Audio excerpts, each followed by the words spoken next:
کتابیں کھول لیں، زاد الطالبین، اور یہاں سے سبق ہے نوع آخر منہا، پھر اس میں جو پہلی روایت ہے قفلۃ کغزوۃ، یہاں سے آج سبق پڑھیں گے۔ بسم اللہ الرحمن الرحیم۔ نوع آخر منہا، قال رسول اللہ صلی اللہ علیہ وسلم قفلۃ کغزوۃ، جناب نبی کریم صلی اللہ علیہ وسلم کا ارشاد مبارک ہے کہ جہاد سے واپس لوٹنا، غزوے سے واپس لوٹنا، یہ غزوے کی طرح ہی ہے، یا جہاد سے واپس لوٹنا اجر و ثواب میں جہاد ہی کی طرح ہے۔ قفلتن کے معنی آتے ہیں ای رجعتن، واپس لوٹنا، اور غزوہ آپ جانتے ہیں، غزوہ کہتے ہیں اللہ پاک کے راستے میں لڑنا، دین دشمنوں سے جہاد کرنا، یہ غزوہ کہلاتا ہے۔ تو اس حدیث مبارکہ میں جناب رسول اللہ صلی اللہ علیہ وسلم نے ارشاد فرمایا ہے کہ قفلۃ کغزوۃ۔ دیکھیے کہ یہ کہ کوئی جہاد میں مجاہدین یعنی گئے ہیں، اللہ کے راستے میں لڑ رہے، تو جب تک یہ جہاد کر رہے ہیں ان کو جہاد کا ثواب مل رہا ہے، اجر مل رہا ہے، اور جہاد بہت بڑا اور مقدس عمل ہے، انتہائی پاکیزہ عمل ہے، اور اس پر اجر و ثواب بھی اتنا زیادہ ہے۔ لیکن یہ کہ مثال کے طور پر جہاد ختم ہو گیا، غزوے سے فراغت ہو گئی، اب مجاہدین واپس اپنے گھروں کو لوٹ رہے ہیں، تو یہ جو لوٹنے کا عمل ہے اس وقت تو یہ جہاد نہیں کر رہے، اس وقت عملاً یہ دشمن سے نہیں لڑ رہے، لیکن حضور علیہ السلام نے فرمایا کہ یہ واپس لوٹنا اجر و ثواب کے اعتبار سے اسی طرح ہے کہ جس طرح دشمن سے لڑنا، اجر و ثواب بھی اب بھی ان کو مل رہا ہے، یہ اجر ان کا واپسی میں منقطع نہیں ہوا، بند نہیں ہوا، اب بھی ان کو اتنا ہی اجر و ثواب مل رہا ہے جتنا میدان جنگ میں ایک مجاہد کو ملتا ہے، دیا جاتا ہے۔ اور اس کی وجہ بھی یہ ہے کہ یہ جو واپس لوٹ رہا ہے، اس وقت جو غزوہ ختم ہوا، اس وقت جو جہاد لڑائی چل رہی تھی وہ ختم ہوئی، یہ واپس لوٹ رہا ہے، لیکن اب بھی اس کے دل میں تمنا اور یہ بات ہے نا کہ پھر بھی جب موقع ملے گا میں دوبارہ اللہ کے راستے میں جا کر لڑوں گا۔ اور اس کا شان ورود بھی بعض حضرات نے لکھا ہے، علماء نے، کہ ایک مرتبہ حضور علیہ الصلوۃ والسلام نے ایک لشکر بھیجا، لیکن دشمن کی تعداد بہت زیادہ تھی، مسلمانوں کے لیے یہ لشکر واپس آیا، قفلۃ کغزوۃ، یعنی تم ناکام نہیں ہو، بلکہ تمہارا یہ واپس لوٹنا یہ بھی اسی طرح ہے جیسے کہ غزوہ کرنا، تم دشمن سے لڑنے کے لیے تیاری کرنے آئے ہو، مزید کمک، افرادی قوت، اسلحہ، ساز و سامان کے اعتبار سے تم تیاری کرنے آئے ہو، تو تمہارا یہ لوٹنا یہ بھی اجر و ثواب کے اعتبار سے اسی طرح ہے جیسے میدان جنگ میں دشمن سے لڑنا اور دشمن سے جہاد کرنا۔ تو اس سے یہ مسئلہ نکلا، علماء نے لکھا ہے کہ مجاہد جب میدان جنگ سے واپس لوٹتا ہے کہ دو صورتیں ہوتی ہیں جہاد میں، اللہ کے راستے میں لڑنے میں، یا تو شہید ہے یا غازی ہے۔ جو شہید ہوا اس کا تو کیا ہی کہنا، کیا ہی مقام اور مرتبہ، اور ظاہری بات ہے شہید کا اپنا ایک مقام اور مرتبہ ہے۔ قرآن کریم میں اللہ پاک نے ارشاد فرمایا نا کہ بل احیاء عند ربهم یرزقون، اور جو غازی ہے اور واپس لوٹ رہا ہے تو اس کا بھی اجر و ثواب ختم نہیں ہوا، بلکہ اجر و ثواب اس کا چل رہا ہے، اس کے نام اعمال میں نیکیاں لکھی جا رہی ہے، یہ گھر تک پہنچے گا، سفر کرے گا، تب تک اس کا اجر و ثواب جاری رہے گا، اور اب بھی یہ ایسا سمجھا جا رہا ہے جیسے یہ اللہ کے راستے میں جہاد کر رہا ہے، اس کا ثواب منقطع نہیں ہوا، ختم نہیں ہوا۔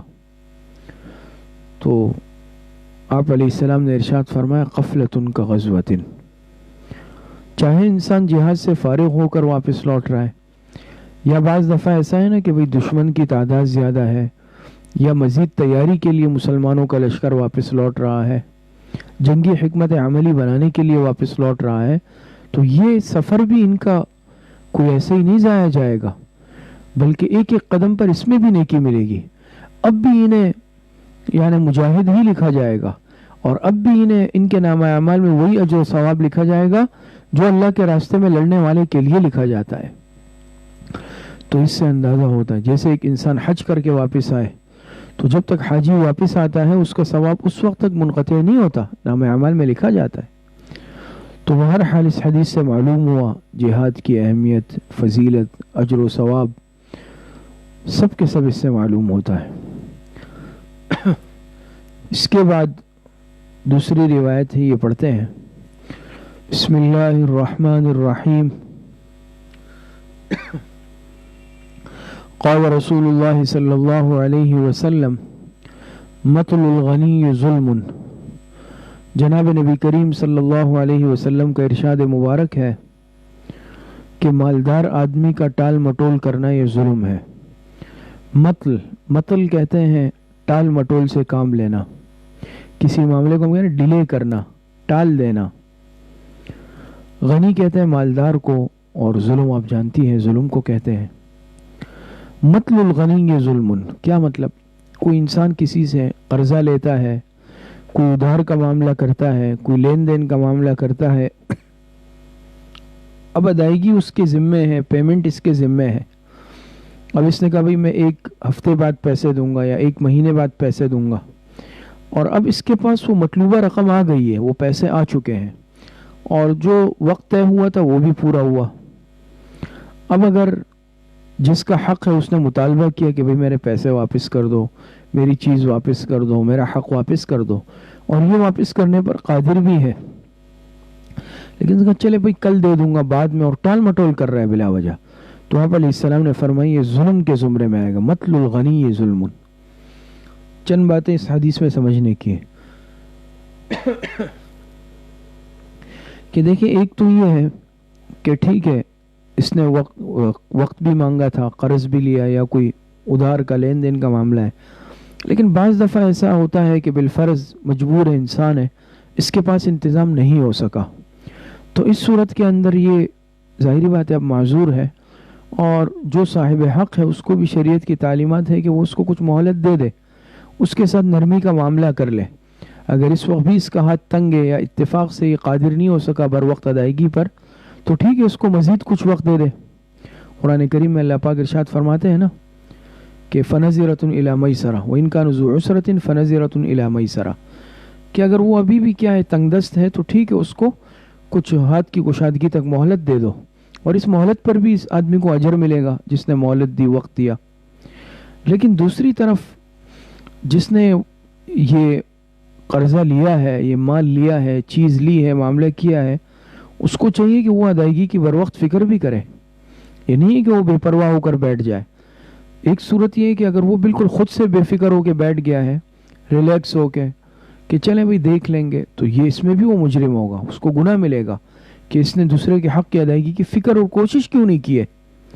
بعض دفعہ ہے نا، اب کسی نے کسی سے مال لیا، ادھار لیا، پیسے لیے، قرضہ لیا، اب یہ کہ جو وقت ہے مہینے کا، ہفتے کا، مہینوں کا، جتنا بھی ہے سال کا، تو اب اس کے ذمہ ہے کہ وہ اس کی فکر کرے گا نا ادائیگی کی، جتنا وقت لیا وہ اس کے لیے کوشش کرے، فکر کرے۔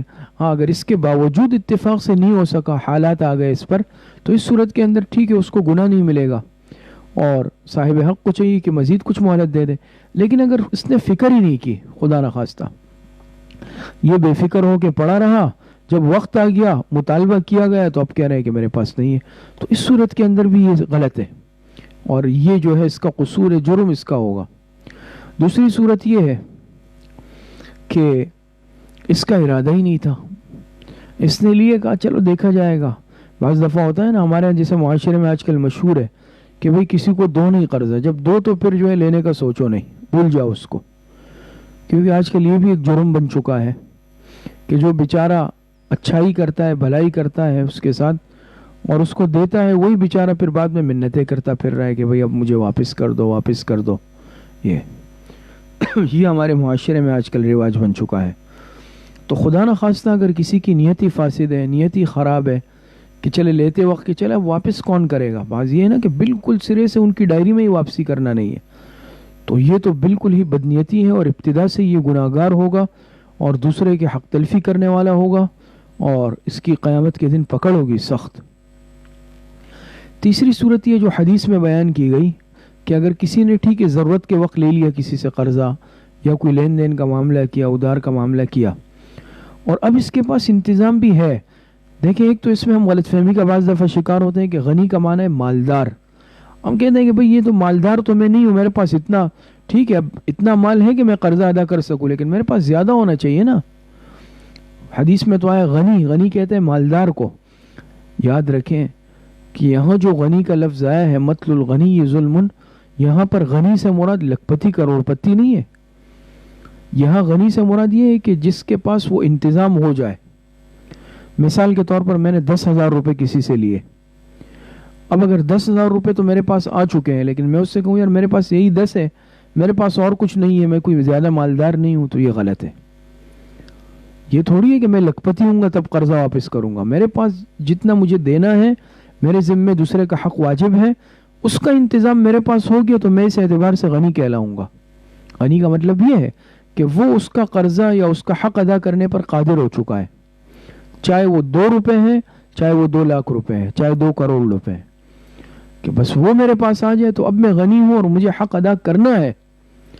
باوجود ادائیگی پر قادر ہونے کے اگر اب میں جان بوجھ کر حیلے بہانے کروں، ٹال مٹول کروں، آج کل پرسوں، تو یہ ظلم ہے. یہ ظلم ہے، اس میں بہت سارے گناہوں کا مجموعہ، دوسرے کی حق تلفی بھی ہے، وعدہ خلافی بھی ہے، دھوکہ بھی ہے، خیانت بھی ہے، اور سب سے بڑھ کر ظلم بھی ہے.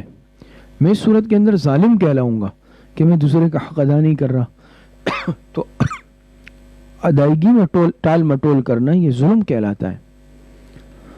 اسی طریقے سے بعض دفعہ آپ دیکھتے ہیں کہ ہمارا معاشرے کے اندر بعض بہت ظلم و ستم اور خرابی اس صورت کے اندر رائج ہوتی ہے.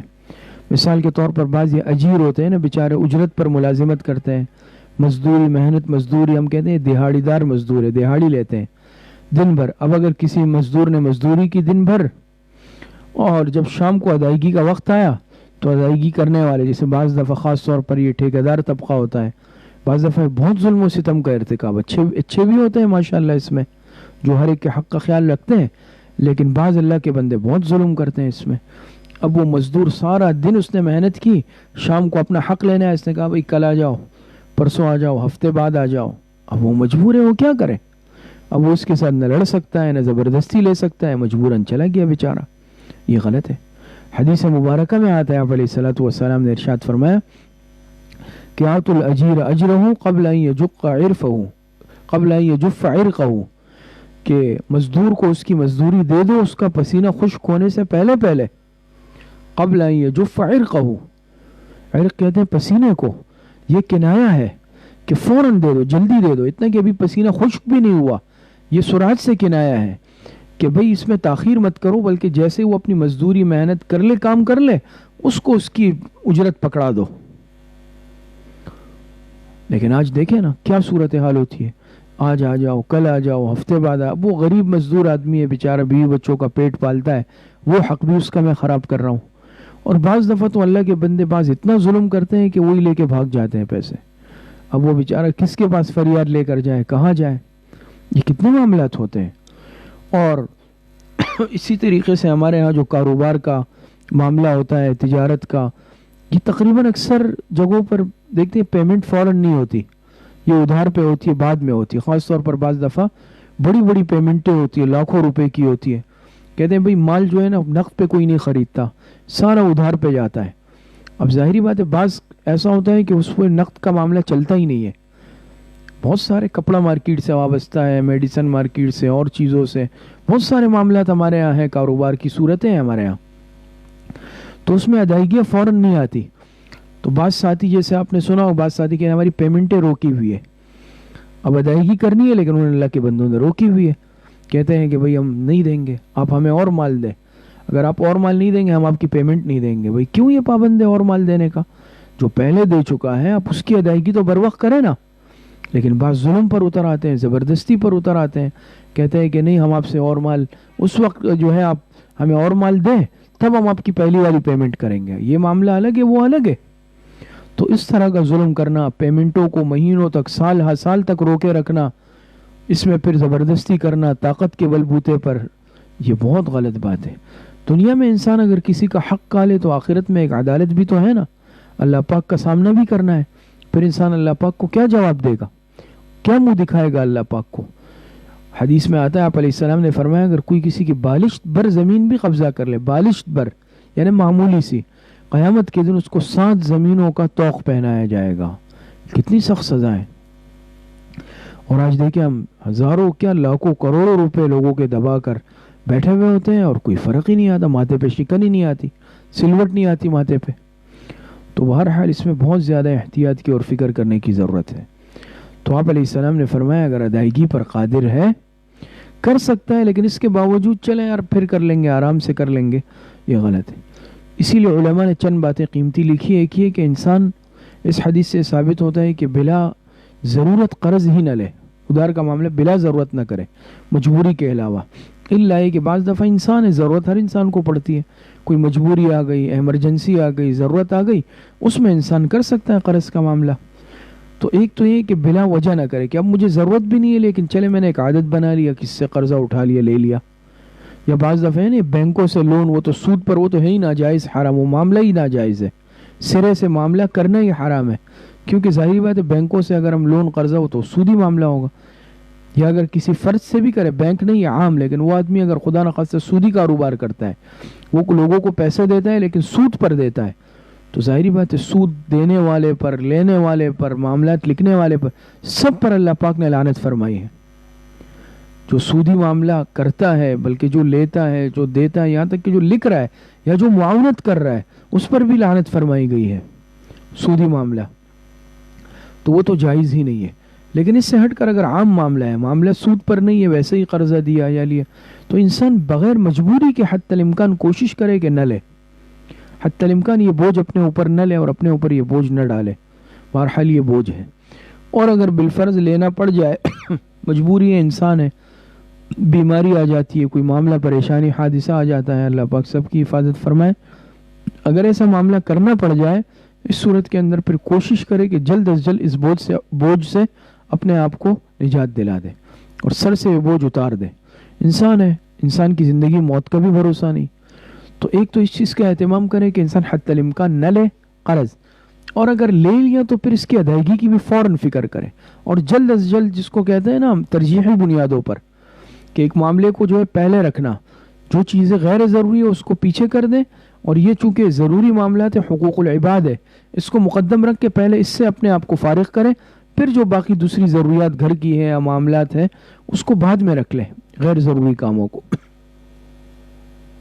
تو اس کی ادائیگی کی فکر کریں. اسی طریقے سے ایک اور چیز کا بھی اہتمام کر لیں اس میں, کہ انسان ہے جو بھی معاملہ کرے لین دین کا, قرض کا, اس کو لکھے, اس کو ضرور لکھے, کہیں نوٹ کے, زبانی یا حافظے پر اعتماد نہ کرے.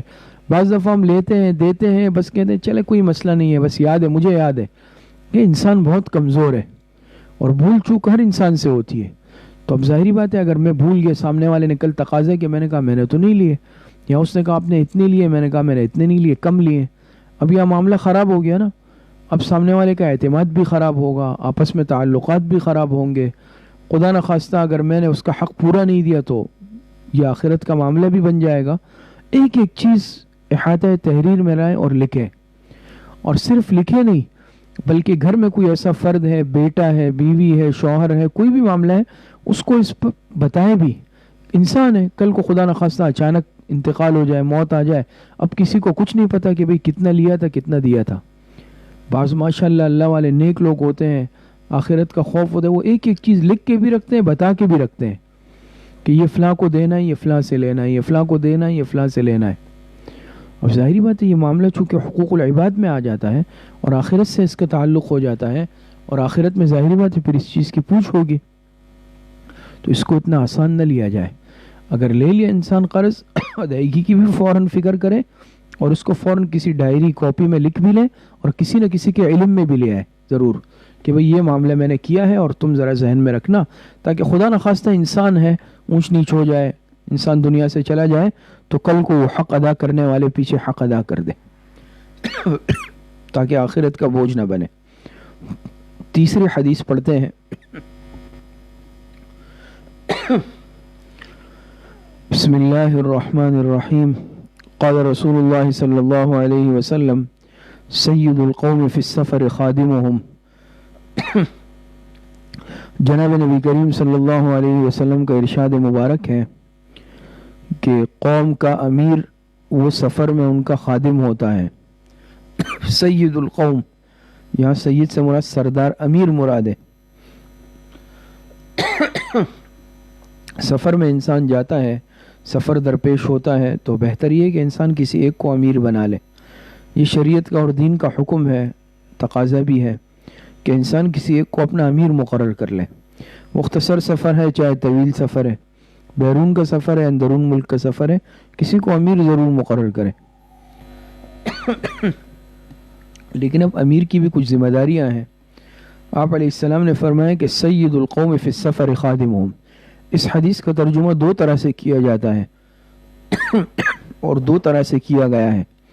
ایک ترجمہ جو ابھی میں نے کیا ہے دوبارہ سن لیں کہ سید القوم فی السفر خادمهم، کہ قوم کا جو امیر ہے یعنی جو مسافر لوگ جماعت ہے جو سفر پہ جا رہے ہیں، اب کسی بھی طرح کا سفر ہے، اس میں بھی کوئی تخصیص نہیں ہے، عام سفر، جیسے بعض دفعہ کچھ افراد مل کے جاتے ہیں، تجارتی سفر ہوتا ہے، بعض لوگ جاتے ہیں کوئی رشتہ داروں سے دوستوں سے ملاقات کا سفر ہوتا ہے، کچھ جاتے ہیں شادی بیاہ کے سلسلے میں جاتے ہیں آتے ہیں سفر ہوتا ہے، کچھ دعوت و تبلیغ کے لیے جماعت میں سفر میں جاتے ہیں وہ سفر ہوتا ہے، اللہ کے راستے میں جہاد کے لیے جاتے ہیں وہ سفر ہوتا ہے، بعض علم دین کے حصول کے لیے تعلیم دین کے لیے جو ہے سفر کرتے ہیں یہ بھی سفر ہوتا ہے۔ بہت سارے اسباب ہے سفر کے، تجارت کے لیے، اپنے ضروریات کے لیے، یہ سب سفر کی صورتیں ہیں۔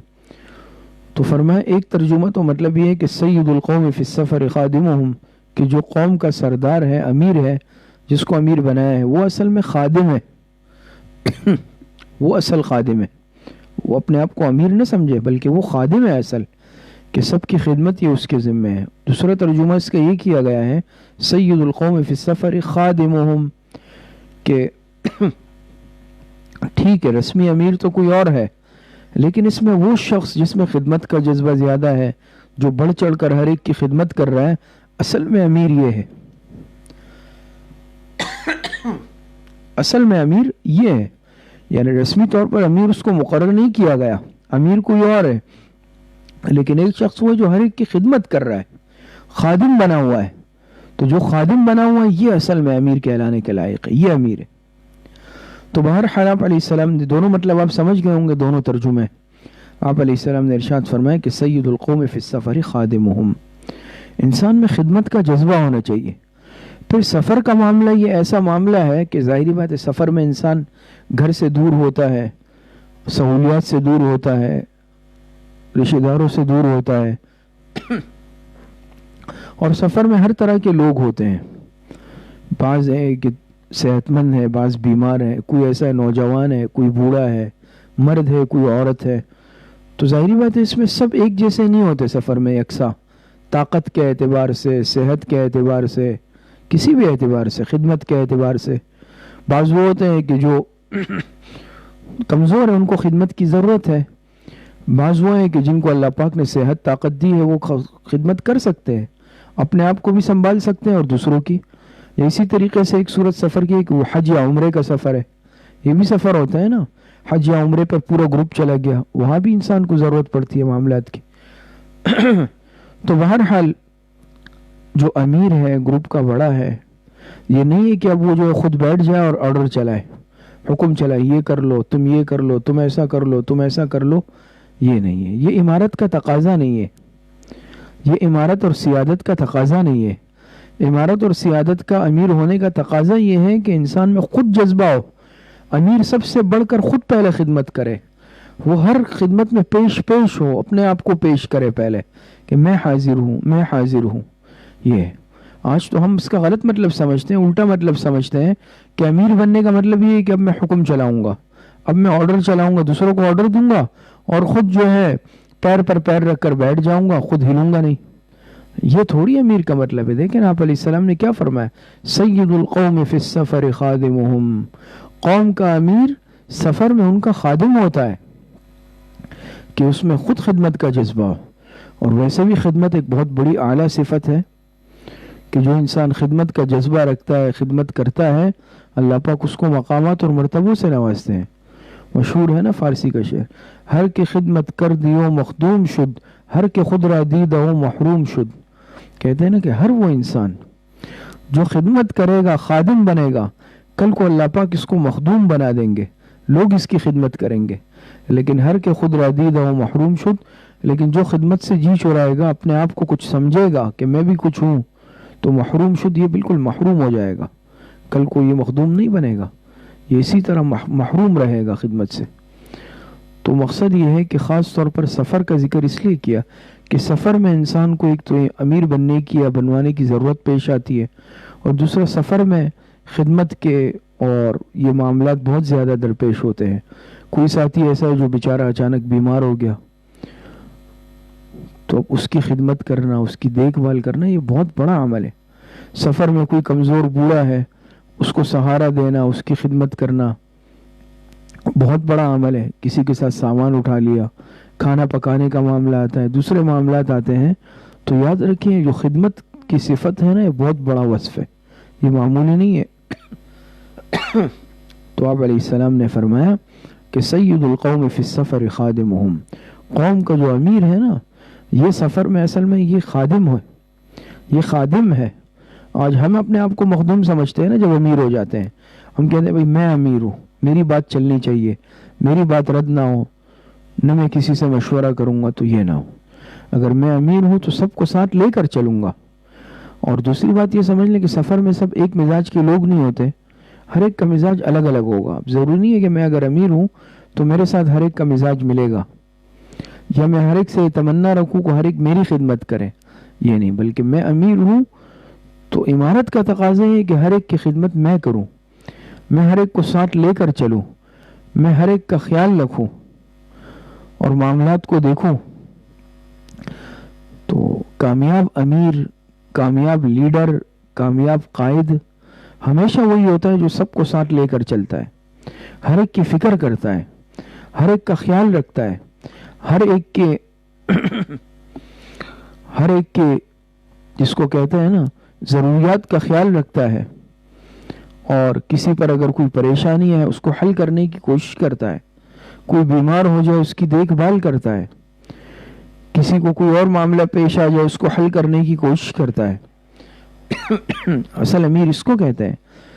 آج کل تو دیکھیں کیسے افراتفری کا اور نفسا نفسی کا دور ہوتا ہے.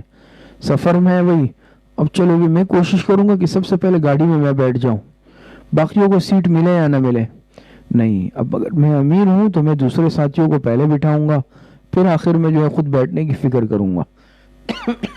تمام ساتھیوں کو پہلے میں بٹھاؤں گا، ایک ایک کی خیر خیریت پوچھوں گا، ہر ایک کے کام آؤں گا، پھر اس کے بعد. اب یہ نہیں ہے کہ خود جو ہے میں سب سے پہلے جا کے بیٹھ گیا فرنٹ سیٹ پہ. یا بعض دفعہ ہے نا کہ کہیں ایئرپورٹ پہ جا رہے ہیں، پاسپورٹ کاغذات چیک کروانے، میں نے اپنا بس انفرادی نپٹا دیا اور میں نکل گیا. اگر میں امیر ہوں، میری یہ سب کے سب میری ذمہ داری میں شامل ہے کہ میں تمام ہر ایک کا معاملہ نپٹاؤں گا، ہر ایک کا خیال رکھوں گا، دیکھ بھال کروں گا، اور پھر آخر میں جو ہے خود اپنا معاملہ حل کروں گا. تو امیر ہونے کا مطلب یہ ہے کہ انسان خادم بنے، ہر ایک کی خدمت کرے، ہر ایک کا خیال رکھے. تو اسی لیے آپ علیہ السلام نے فرمایا کہ سید القوم فی السفر خادمہم، جو قوم کا امیر ہوتا ہے وہ سفر میں در حقیقت ان کا خادم ہوتا ہے. اور دوسرا مطلب اس کا یہ بیان کیا کہ جو قوم جو خدمت کرنے والا ہوتا ہے سفر میں، اصل میں وہی ان کا امیر ہوتا ہے. تو بہرحال یہ 3 حدیثیں آج پڑھی گئی. پہلی حدیث آپ علیہ السلام نے فرمایا قفلۃ کا غزوۃ، کہ جہاد کر کے یا غزوہ کر کے لوٹنے والا یا غزوے سے لوٹنے والا وہ اجر و ثواب کے اعتبار سے کیا ہے، اسی طرح ہے کہ جیسے اب بھی غزوے میں ہے، اس کو مسلسل اجر و ثواب ملتا رہتا ہے، وہ جاری ہوتا ہے، منقطع نہیں ہوتا. دوسرا آپ علیہ السلام نے فرمایا مطل الغنی ظلم، کہ اگر کوئی آدمی کسی کا لین دین کا معاملہ ہے، قرض کا معاملہ ہے، ادائیگی کا معاملہ ہے، اور غنی سے مطلب یہ ہے کہ وہ اس وقت ادا کرنے پر قادر ہے، اس کے باوجود ٹال مٹول کر رہا ہے، تو یہ ظلم ہے، یہ ظلم کا ارتکاب کر رہا ہے اور یہ ظالم ہے۔ تیسری حدیث میں آپ علیہ السلام نے ارشاد فرمایا کہ سید القوم فی السفر خادمہم، کہ قوم کا جو امیر ہے سفر میں اصل میں در حقیقت وہ ان کا خادم ہوا کرتا ہے، کہ اس کے دل میں خدمت کا جذبہ ہو، ہر ایک کی خدمت کرے۔ اللہ پاک صحیح عمل کی توفیق عطا فرمائے۔ آخر میں تھوڑا سا بس یہ ایک بات عرض کرنی ہے کہ آپ کے تعلیم دین کا 2 سال کا کورس چل رہا ہے، اور اس میں بھی تقریباً 1 سال لے کے ختم ہونے والا ہے، بالکل بمشکل 1 مہینہ 1.5 مہینہ رہتا ہے۔ تو بھائی کوئی ہمت نہیں ہارے، کوئی طالبہ کوئی خاتون ہمت نہیں ہارے گی، کوئی چیز مشکل نہیں ہے، کوئی مضمون مشکل نہیں ہے، بہت آسان ہے۔ تو ٹھیک ہے بعض دفعہ عذر ہوتا ہے، کبھی چھٹی بھی ہو جاتی ہے، کبھی تاخیر ہو جائے، لیکن دیکھیں اس میں سبق کوئی نہ چھوڑے، سبق سے انقطاع نہ کرے، یہ فیصلہ ہرگز نہ کرے۔ یہ بہت بابرکت علم ہے، اللہ پاک نے آپ کو موقع دیا کہ دیکھیں مختصر وقت میں قریب جگہ پر یہ سارے علوم آپ کو قرآن، حدیث، تجوید، تفسیر، سیرت، معاشرت، فقہ، عقائد سب آپ پڑھ رہی ہے۔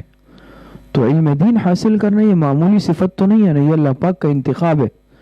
تو بھئی کوئی بھی میری درخواست ہے اس میں ہمت نہیں ہارے گی، ایک بھی طالبہ ایسی نہ ہو کہ جس کا نام کٹے یا کوئی چھوڑ کر جائے، قطعی طور پر بہت آسان ہے الحمدللہ، کوئی اس میں مشکل نہیں ہے۔ اللہ پاک صحیح عمل کی توفیق عطا فرمائے۔